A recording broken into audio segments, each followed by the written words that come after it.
Okay, today we're going to be reacting to Randy Orton Was a Menace, and this video is by Wrestling Gifts.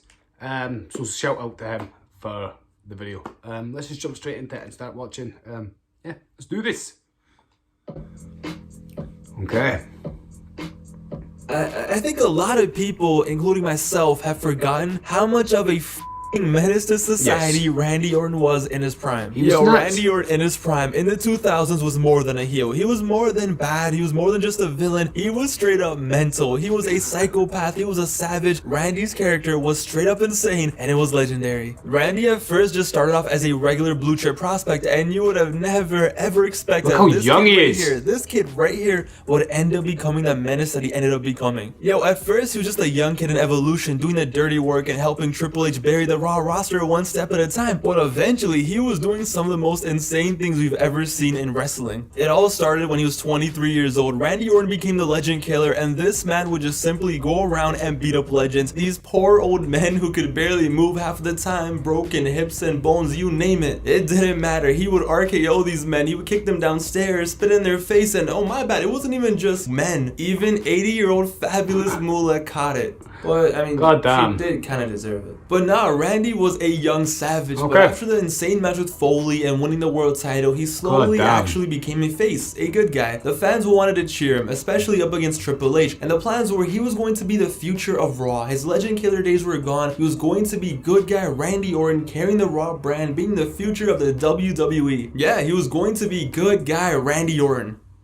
Doesn't work. But the issue was, does this look like a good guy to you? No. Randy in 04 and 05 just gave off the biggest douchebag vibes you could possibly imagine. He didn't know how to act like a face. It was awkward. It was weird. So they just went all in with this villain character. We thought Randy was going crazy before. Wow, he's beating up legends. Cool. Nah, after this, it was GG. Nobody was safe. Everyone was catching it, including his girlfriend. So he had a girlfriend in early 05, the sexy Stacy Keibler. But nah, she was too much of a distraction. So what does he do? Middle of the ring, kiss and RKO. Be gone, thought. Leave me alone. I'm a man of God. Hey, Jake the Snake looked at him weird. Doesn't matter. RKO. But it was the Undertaker feud that drove him to insanity. It was this feud right here that made Randy into the monster that we all know him as. I remember Randy couldn't beat the Undertaker at WrestleMania, right? Boo-hoo. It's fine, Randy. It's all good. Nah, Randy doesn't go down like that. So what does Randy do in the months after that? Alright, so first, let me interfere and cost you a WWE title match, okay? Let me put a dummy that looks like you in a casket to trip you out. But you know what? That's not enough. Let me actually put you in the casket and then set it on fire. And then basically dance on your grave. Randy lost one match at WrestleMania to The Undertaker, and he made his personal vendetta to smoke on that Undertaker pack. And when he got it, that pack was loud. But okay, Undertaker, you're gonna keep coming back from the dead. It's fine, no worries. What does this man do? On the Eddie Guerrero SmackDown tribute episode, they have Eddie Guerrero's lowrider out there to pay respect to Eddie. What this psychopath? He takes the Undertaker, places him on the back of the lowrider, and yes, Eddie had just died a few days before this. He gets in the lowrider and reverses that thing back into the SmackDown stage. Oh god, I remember that as well. And the car blow up. And that wasn't the last time poor Eddie Guerrero was getting clapped in his grave. A few months later, after Eddie's best friend Rey Mysterio won the Royal Rumble, Rey won it for Eddie. He pulled off a miracle. What does Randy say to Rey in the middle of the ring while Rey is looking to the heavens, looking at Eddie? Eddie's down there in hell!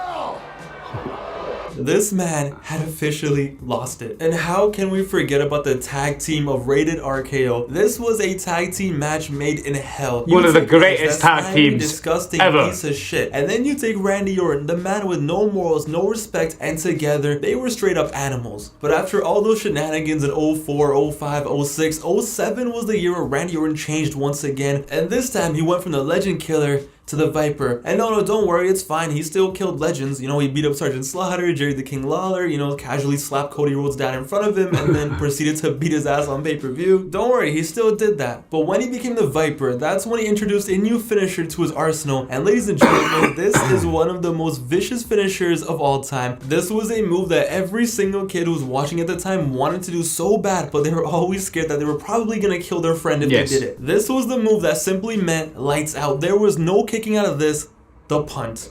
Randy Orton's punt kick was on another level. This move was actually scary, okay? When he used to hit someone with this, you thought they were dead. Bro, what a move. Normal wrestlers had like normal moves, right? Like standard wrestling moves. Randy was like, nah, I'm gonna just start kicking mother canuckers in the head. What are you gonna do about it? Once Randy started doing the punt, he started doing things that were just straight up evil. First, he was feuding with John Cena, right? This man handcuffed Cena to the ropes and then spent like 10 minutes just casually beating up John Cena's dad in the middle of the ring. I forgot about that. 60-year-old man just casually getting his ass kicked while his son watches. And it didn't stop there. No. Did I mention that on another episode of Raw, Randy Orton just grabbed Cena's dad from the crowd, threw him over, and just boom, punted him in the head. Like, yo, Edge slapped Cena's dad and we were all like, oh my god, how could he do that? That's so disrespectful. Randy was like, yo, I'm gonna send this man to heaven. Randy got the WWE Championship in late 07 and he dominated, okay? Remember when ISIS was running that one summer? Well, Randy Orton was basically running the winter of 07 and the spring of 08. Yo, Triple H, light work. He clapped him so hard, he was bleeding so much that you think he needed a blood transfusion. A feud with Jeff Hardy? Well, when he's in the ring, let me just take his brother and hold him hostage backstage and punt him. Fam, at this point, Randy Orton basically was a terrorist. Yo, Randy had a match with John Cena in the way out 2008, and this annoyed me so much. So they were both in the middle of the ring. They had been wrestling for like 15 minutes. It was a solid match. And it's like, okay, they're face to face. It's about to go down. Randy is gonna get beat up. Cena's gonna take back his championship. And you're ready. You're anticipating and you're hyped. But Randy slaps the referee. And everyone's like, wait, what? Why did he slap the referee? What happened?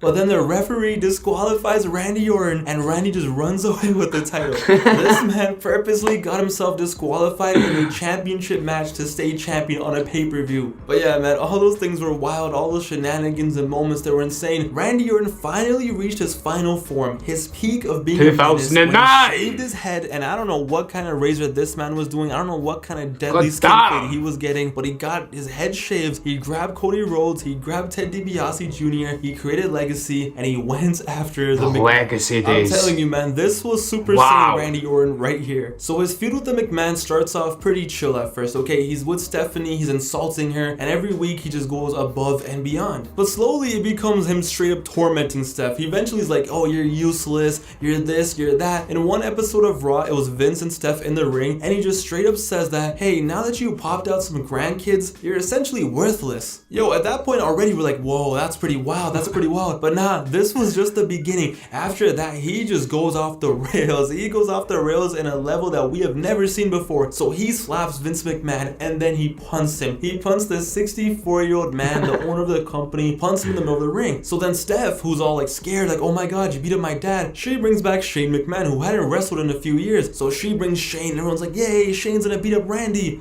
What does Randy do? Well, he beats his ass too. He leaves Shane a mess in the ring. So then Steph comes out because she's like the last hope. What happens? Boom, RKO. So this man punted the dad, then he killed the brother, and then he RKO'd the sister. Hey yo, somebody get Linda out here. So at this point, the whole family has been abused, and there's only one man left. There's only one man left to save the day. The son-in-law, Triple H, comes out to save the family name, to save the family's honor. So Triple H and Stephanie McMahon's marriage for the first time is being acknowledged on TV. So now, Triple H is in the picture, and ladies and gentlemen, this is it. We get the most iconic best storyline ever. So yo, Randy had destroyed the McMahon family. He had done it all. But then on one night, it was Legacy versus Triple H in a handicap match. Before they had their match at Mania, they had a handicap match. And man, Randy Orton must be one wild guy at home, because apparently this man loves handcuffs. So they take Triple H and they handcuff him to the ropes. And he says that there's only one person who can save you now, and she better hurry. So Orton grabs a sledgehammer and he is about to wild out. But Stephanie McMahon, she runs out there, she's crying, she's running, and she begs them to stop, just pleading and begging. And Randy Orton, at his peak, in his prime, at his absolute best, he grabs her with Triple H handcuffed and begging him to stop having to watch this. He DDTs her right then and there. Yo, Steph is laid out and Triple H is freaking out. Triple H is going insane, and you think it's over, you think it's done, like, wow, they really did it. You know, they DDT'd Stephanie McMahon. Wow, what a great storyline, it's done. But nah, we were just beginning, because Triple H is about to cry, okay? He is tripping, he's about to cry, but Randy is smiling. So he gets a sledgehammer, and he's about to do this. He's about to catch a body. but he puts it down. He's like, you know what? I got a better idea. So Triple H, with tears in his eyes, handcuffed to the ring, he is forced to watch this. He is forced to watch one of the most iconic Raw moments in history, in my opinion. Something that had the entire playground going crazy the next day. Randy Orton smiling, looking at Triple H, kisses Stephanie McMahon. Yeah, man. Fam, this was insane. This was one of those things that felt surreal. Like, how was this happening? How is this possible? This was in the PG era. This was 2009, but it felt so surreal. And then Randy just grabs a sledgehammer and boom, bangs in Triple H and walks away, just leaving Triple H and his wife just lying there. And as the year went on, whether he won or lost, it didn't matter. 09 was a year where he was in his final form, where he wasn't even a wrestler anymore. At this point, he was just there to wild out, destroy families, and end careers. Look no further than the stuff that he did to John Cena in 2009. Back in 07, like we mentioned, he already beat up his dad and destroyed him, RKO'd him, all that stuff. But that wasn't enough. No, that was not enough. In 09, he was the ultimate supervillain, so we had to step it up. So in an I Quit match against John Cena, oh, the I Quit match. Wait, first of all, this wasn't even a match. My bad. This wasn't even a fight either. This was something, honestly, you probably isn't even allowed on YouTube. Yo, Randy beat Cena's ass for a solid 25 minutes before, Super Cena's powers kicked in, but he put out the handcuffs once again and he cuffed him and he just started clapping him. He beat Cena's ass so bad that honestly, it was kind of disturbing. Yo, he knocked him out and he was dragging his body like he was playing a hitman. But yeah, this man tied up Cena to the post and he tortured him. He actually tortured him. He would have waterboarded him if he could have. He got the kendo sticks and he started just wilding out. He was like a man possessed, the chair shots, the kendos, and yo, trust me, I have never heard John Cena cry like that like he did in this match.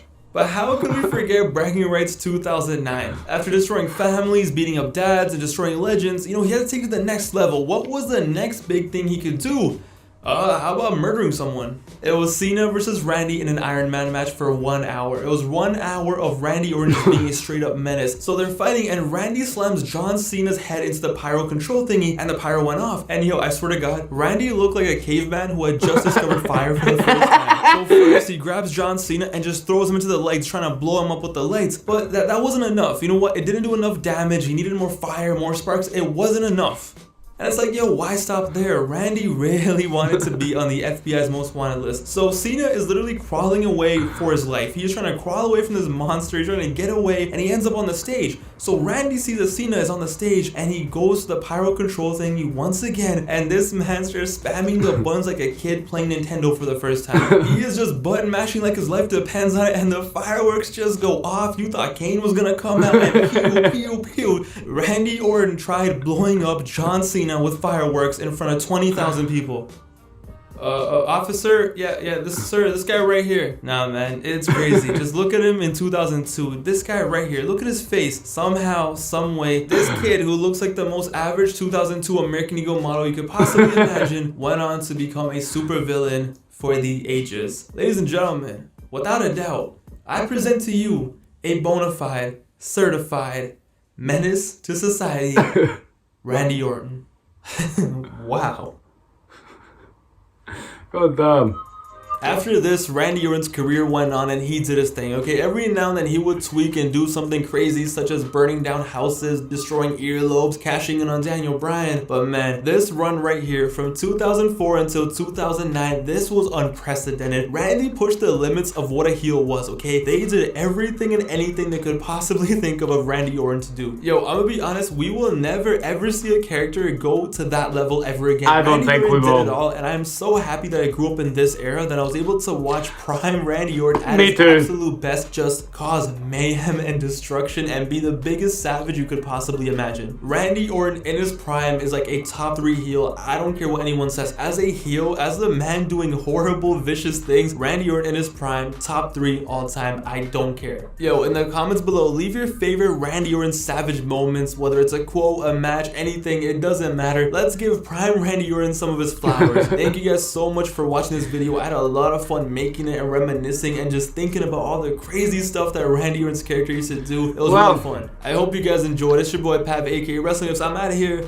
But yeah, Randy Orton, the definition of a menace. Crazy guy. Later, guys. Well, appreciate Wrestling Gifts for that video. It was an absolute banger. Yeah, Randy was crazy back in the days, man. Randy was nuts. Absolute nuts. Yeah, and that's why he needs to come back like that and destroy the bloodline. Yeah, this has been Gaz D. Thanks for watching. We've got a gaming video coming out today as well. I don't know exactly what it is. I'm away to decide right now. But yeah, I'll see you later. Goodbye.